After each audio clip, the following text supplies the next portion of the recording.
Isang mahinang tawa ang pinakawalan nito. Desra, right? Puro bida. Naalala talaga ako ng lalaki, wala na talaga akong kawala. Hindi ko yun pa nga... Hey, everybody! Si Mr. Joaquin tinawag lahat ng atensyon ng estudyante sa paligid. Gusto ko na magpatiwakal eh. Ano ba tong napasukan ko? Is her name Desra? Malakas ang boses na tanong nito sa mga estudyante sa paligid. You said it right. Desra Paleria, the bibingka girl. Sabi ng isang estudyante. Dinig ko rin sumang-ayon ng iba pa. Anak nang wala na akong lusot. Sinasabi na eh. See? I remember you clearly, Miss Desra. Napanguso ako. Oo na. So okay na tayo doon. May klase pa po ako, Mr. Joaquin. Muli akong humakbang at takmang lalampasan na naman ang lalaki. Ngunit mabilis itong hinagip ang braso ko at kinaladkad ako patungo sa kung saang direksyon. Teka po, are you planning to attend your class? May galos ang tuhod mo, Desra. Dito huminto kakahakbang hanggang marating namin isang mahabang bench malapit sa parking space ng paaralan. Okay lang po ako, sanay na po ako. Pinigil ako nito. Wait here and don't dare move an inch. Utos itong tumalikod. Bumalik ang lalaki may bitbit na band-aid. Yumuko at lumuhod to sa harapan ko at saka nalagyan ng band-aid ang galos sa tuhod ko. Diyos por santo, sinong hindi hahanga dito? Gwapo, matangkad, sikat, mayaman, at higit sa lahat maalalahanin. Bakit mo ba ako iniiwasan? Si Mr. Joaquin at nanatiling sinuyod ang sugat ko. Di naman kita iniiwasan eh. Ano kasi? Wala ako mahanap na rason. Nakita ko ngumiti ang lalaki. You're not a good liar as usual, Desra. Pinamulahan ako at napayo ko. Kahit anong iwas mo sa isang tao, kung nakatadhana kayo magkita muli, magkikita talaga kayo. Wika nitong tumayo at tumakwang para abutin ang tungki ng ilong ko. Sinagi nito sa daliri. Napatras ako ng sarili at ng konti, tumitig to sa mukha ko. Parang gusto ko nang mangisay.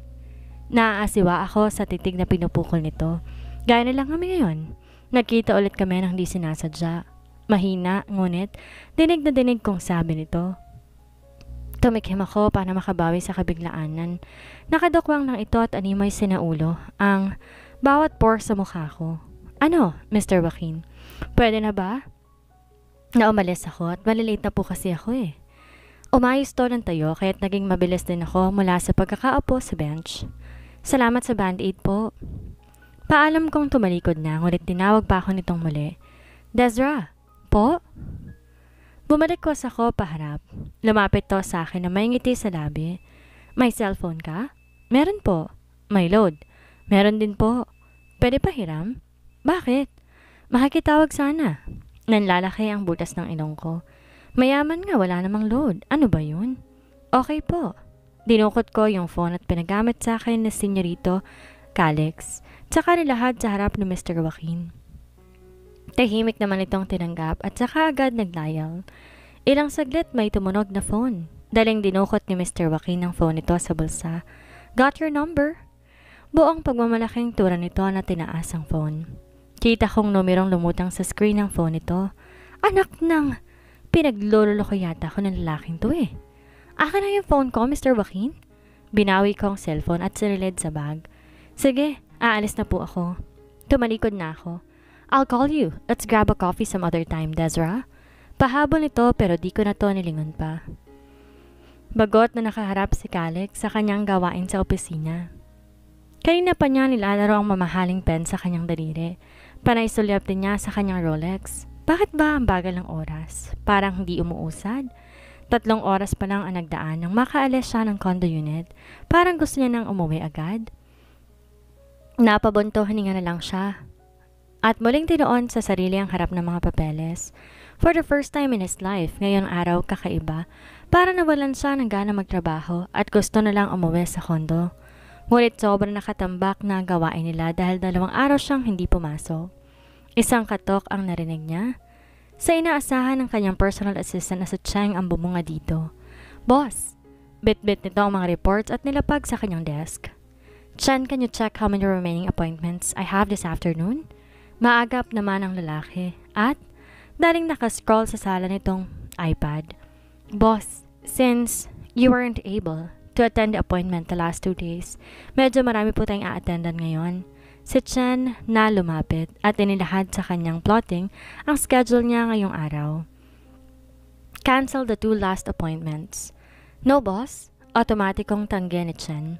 These 2 remaining appointments are the most important, boss. Malaki ang paniniwala sa atin na ika-cancel natin to. Desididong pahayag pa ng lalaki. I know, Chen. Am I nothing to you? Alam ko ang ginagawa ko. Desididong pahayag pa ng lalaki. Then, bakit mo ika-cancel, boss? Napabuntong hininga siya na napahilot. Sa kanyang sentido, Chen was right. Malaki ang nawawala sa kanya kapag palalampasin niya ang malalaking investors na nakaschedule mamaya. Never mind, I am going to meet them. Myself, you can leave now?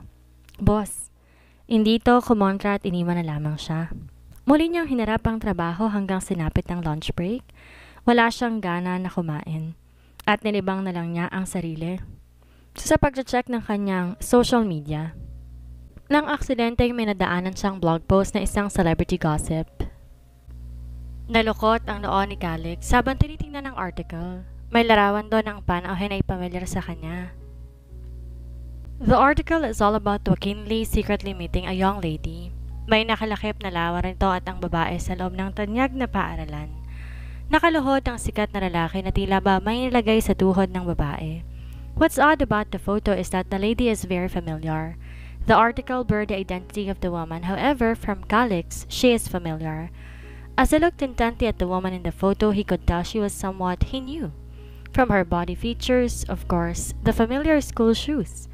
Sinuyod pa niya ang isang photo na nakalakip sa article. Ibig magwala ng binata na makilala niya kung sino. Desra. The photo was captured last Monday at the party where she brought his maid. In the photo were Joaquin and Desra in the minibar. He can see clearly that the lady with Joaquin was Desra, from the gown she's wearing and her curvaceous body. Damn, that's stupid! Mura niya na binato ang cellphone sa kung sang espasyo sa loob ng kanyang opisina. Why would I care? Singal niya sa sariling lumayo mula sa pagkakaupo. Padabog niyang tinungo ang gawi kung saan kitang malawak na syudad. Sunod-sunod na hugot niya na hininga upang ikalma ang nagingit-ngit na kalooban. She's just his maid. He shouldn't feel this way yet. It irritates him like bullshit. Nakatiim bagang niyang ginala ang paningin mula sa salaming pader ng kanyang opisina. What is wrong with you, Calix? She is just your stupid maid? Matapos ko kumain ng pananghalian, agad akong sumaglit patungo sa library upang manghiram ng libro. Binaybay ko ang pasilan ng tumunog ang cellphone ko. Tumatawag si Senyorito Calix. Hello po, Senyorito. Where are you? Walang emosyong tanong nito sa kabilang linya. Nasa paaralan po. Who's with you? Po? Are you with that idiot? Po? Di ko alam kung sinong tinutukoy na Senyorito Calix. Narinig kong pinatunog nito ang dila sa kabilang linya. Just forget it, you stupid. Yan lang, tsaka in-off ng linya. Napanguso tuloy ako. Anong problema ng amo kong yon? Tinopak ata. Nagkibit balikat na lang akong pinagpatuloy ang hakbang na makasalubong ko si Christine Aragon. Hindi ko pinansin, dumiretso ako tilampasan ng babae. Look who's here. Patutsada nitong salinyapan ako. Di ko pa rin pinansin at nagtuloy-tuloy ako sa paghakbang. Miss Valeria, tawag nito sa akin mula sa likuran. Tumigil ako kakahakbang at saka binalingan ng babae. Nakita mo na ba ang isang blog post patungkol kay Mr. Joaquin Lee? Pasaring nito. Blankong paningin ang pinuhol ko kahit wala naman akong talagang ideya sa mga sinabi ng babae. Isang mapaklang tawang pinakawalan nito. As usual, nagmamaang-maangan ka pa. Kunwari walang alam. Wala akong maintindihan sa sinabi ng babae. Kaya muli kong inihakbang paa pasulong. Bitch! Pagkatapos kay Mr. Dankworth, ang sikat naman na si Joaquin ang kinakalantari mo. Ako saan ito? Nakataos na pa nitong pinukol ang ahan ng tingin. Isang mapait na ngiti ang pinakawalan ko. Sinubok talaga ng babae ang pasensya ko. Pwede ba, Miss Aragon? Pagtuunan mo na lang ng pansin ang sarili mo kaysa kung ano-anong inaakusa mo sa akin? Isa pa, buhay ko to at hindi ko sa'yo, kaya kung ano mang gagawin ko, sa akin na yun. Ang kapal din ang mukha mong sumagot, no? May karapatan akong i-depensa ang sarili ko mula sa walang habas na bibig mo. Kung ano-anong pinagsasabi mo tungkol sa akin, wala ka namang tamang katibayan. So, ano na lang tong blog post na kumakalat ngayon sa internet? Sabi nitong kinalikot ang cellphone sa nilahad sa mukha ko. Nanlalaki ang mata sa nabasa. May mga kuha ng litrato nito kasama ko si Mr. Joaquin kanina at nung Lunes. Kahit na ba tinakpan ang mukha ko, sobrang halata na ako yon. Ang bilis ng chismis at sobrang fake news pa. Napahugot ako ng hininga. Ano na ba tong napasukan kong gulo? Wala akong ibang hiling kundi makapagtapos ng pag-aaral at magkaroon ng descending trabaho. Bakit bigla ka natahimik siyan? Dahil totoo ang sinabi ko? Miss Aragon, wala akong dapat ipaliwanag sa'yo. Kung wala ka na ibang sasabihin, mauna na ako. Pagkasabi ko nun, kumaripas ako ng lakad. Wala akong oras sa mga kung ano-anong kapritsyo. Abala ako sa layunin ko. Naiwan ang babaeng nangingit-ngit sa sobrang inis. Magdadapit hapon na matapos ang klase ko. Naglakad ako sa kalye. Ayokong gumastos ng pamasahe dahil halos 650 ang nabawas sa ipon ko mula pa kahapon. Sa isipin yon parang laragnatin ata ako. Ngunit di rin pwedeng hindi ako sasakay dahil nangangalin ng binti ko. Huminto ako sa isang jeepney stop upang mag-abang ng jeep nang biglang isang magarang kotse ang huminto sa tapat ko. Sa sobrang bilis ng pangyayari, hindi ko maalala paano ko nakasakay sa loob ng kotse. Nakabawi ako sa kabiglaanan ng tumambad sa paningin ko ang amo ko. Senyorito? Sobrang gulat na bulyaw ko. Sobrang bulalas ko na makilala kung sino. Let's go! Buong kumpiyansang pahayag nito na di man lang nag-abalang bumaling sa akin. Pagkatapos binuhay ang makina ng kotse. Teka nga po, senyorito? What? Irritableng sinulyapan ako nito. Tapos na po ako sa paglilinis ng kondo nyo kanina. Ba't ka nandito?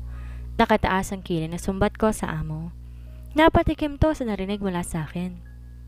Why? Ayaw mo ba ako makasama? Balik nito. Di naman sa ganun, pero wala pa nga po akong schedule sa'yo. Why? You don't want to be with me and you prefer to be with that idiot? Po? Naguguluhan ako sa sinasabi nito. That idiot guy? Just never mind. Napabunto hininga to pagkatapos. Ano po bang sadya ninyo? Samahan mo lang ako, babayaran kita. Sumusukong sabi nito. Uy, di naman ako mahirap pakausapan pag pera na nakataya, kaya sumang-ayon agad ako. Natagpuan kong sarili sa gilid ng kalye. Ito lang ang sadya mo. Kumain ng kwek-kwek, senyorito? Napairap akong binalingan ng amo kong nakatayo sa harap ng food stand sa gilid ng kalye. I think so. Ngumiti ito na sobrang dapat na animoy binigyan ng napakagandang laruan. Tuloy na konsensya akong magpabaya dito. Kung kinaliligayan nitong kumain ng street food, ang samahan to sa munting hiling sapat na para sa akin. Malaki ang mga ngiti ni Senyorito Calix na lumapit sa food stand. Halos na nga nakalimutan nitong magkasama kami. Isang buntong hininga ang pinakawalan ko. Kanina ko pa pinakiramdaman ang sarili. Nangangali at sumasakit ang kalamnan ko pero sadya kong sinawalang bahala. Tahimik akong sumunod sa amo at nang makalapit ako sa tabi nito, abalang-abala tong sumusubo ng fishball. Halatang nanibago sa lasa. Sarap na sarap sa pagkain. Di ko napansin, napangiti ako habang nakamasid sa amo. Senyorito, umungo lamang ito. Huwag mo na akong bayaran. Isipin niyo na lang po na mamasyal tayo. Wika akong nakatingala dito. Sigurado ka? So ibig sabihin niyan walang amo at maid sa araw na to? Isipin mo magkaibigan tayo ngayon. Biglang tinambol na naman ang puso ko na masilayan na magandang ngiti na Senyorito Calix. Sumusubo pa rin to ng kung ano-anong street food. Napansin kong nakatingin lang ako dito. Ayaw mo? Po? You should eat too. Sabi nitong nilapit sa akin ang hawak na fishball na may kagat na nito. Here, take a bite. Di ako nagdalawang isip at takma akong kukunin, pero daling iniwa sa Senyorito Calix ang pagkain. Utos ito at tinudulot sa bibig ko. Sa isiping susubukan ako ng amo, gusto kong mangisay sa tambol ng puso ko. Napakurap-kurap akong nanigas na nakatitig lamang sa gwapong mukha nito. Hurry up and eat, you stupid! Pinandilatan ako nito nang di agad tumalima sa utos nito. Oo na po. Sagot kong umawak sa hawak nitong fishball. Kinagat na naman ito at saka inubos. Parang gusto kong mangharap no? Gusto ang eskinitang to parang totoo. Tuloy di ko napansin kanina pa ako nakatuon sa amo. Habang tumatagal parang may kakaiba ako nararamdaman kay Senyorito Calix. Pero sa kabila nun pilit kong tinatanggi sa sarili ko. Magkakasya akong titigan at samahan to. Here! Sinubo sa akin ang fishball. Di na ako kumontra at tumalima baka umusok na naman ang ilong ng amo ko. Dahil nga sa pagsubo nito sa akin, kumarat ang sauce sa gilid ng labi ko na di ko napapansin. Daling dinukot ang panyo sa bulsa at nilala sa labi ko para punasan ng sauce. Ano ka ba? Ang tanga mo talaga. Di ka ba marunong kumain? Tumigil to bigla sa pagsasalita at nanatili ang panyong hawak nito sa labi ko. Buwaba ang mata nito sa nakaawang kong labi. Di nakaligtas sa mata ko ang lihim nitong pagdunok. Dezra? Po. Para yatang tumigil ang inog ng mundo ng mga sandaling to. Ang mga mata niya nanatili sa labi ko. Naninigas na lang kami doon at nagtitigan na mahabang sandali. Sakto may panauhing dumaan sa kanitatayuan namin para bumili din ng fishball. Aksidenteng nasagi ang braso ni senyorito dahilan upang magbawi ito ng titig. Sorry, paumanhin ng estranghero. Wipe yourself, you stupid. Nag-iwas agad to ng titig at saka marahas binigay sa akin ng panyo. Tumalikod to at iniwan akong nakatunganga. Nakangusong nakasunod tanaw ako dito nang gumawa kami sa food stand ng tempura. Tahimik akong sumunod dito. Katabi dito ay isaw at saka may balot pa sa gilid. May nakaisip akong kaiinis ang lalaki. Halika senyorito, may papatikim ako sa'yo. Ngiti-ngiti kong inunat ang braso nito. Tuloy para kaming magka-level lang sa buhay. Tinaasan ako nito ng kilay. Halika, alam ko masasarapan ka doon senyorito. Imbit akong naunang lumapit sa isawan. Sumunod naman to at nakita kong nagulat to at parang nandidiri ang muka. What are those? Subukan mo, masarap to senyorito. Lahad ko agad. Kumuha ng isang stick ng isaw at inabot dito. Sige na, mukha lang tong kadiri pero masarap to. Bola ko pa. Kinindatan ko ang binata. Sarap maasa rin sa oras na to. No, yuck. Matigas sa tanggi sa akin, sabay baning ang paningin sa ibang direksyon. Animo di naririnig ang sinasabi ko. Akala ko ba gusto mo street food? Sige na. Pinilit ko pa rin. O sige nga, ako na lang kakain ito. Pagkasabi nun agad kong kinagat ang isaw na nakatuhog sa stick. Hindi ko to pinansin at kumain na ako. Ngunit laking gulat ko nakatitig lamang to sa akin. Baka sa mukha ang kuryosidad. Sige na, tikman mo na senyorito. Muli kong alok dito. Nilapit kong isaw sa bibig nito. Nakalimutan ko kinagatan ko na pala yun. Eto, dinot-dot ko pa malapit sa bibig nito. Napailing na sumusuko ang senyorito Calix. Daan-daan binuka ang bibig at kinagat ang nilahad kong isaw. Ilang saglit pa ininamnam ang lasa noon. Di ba masarap?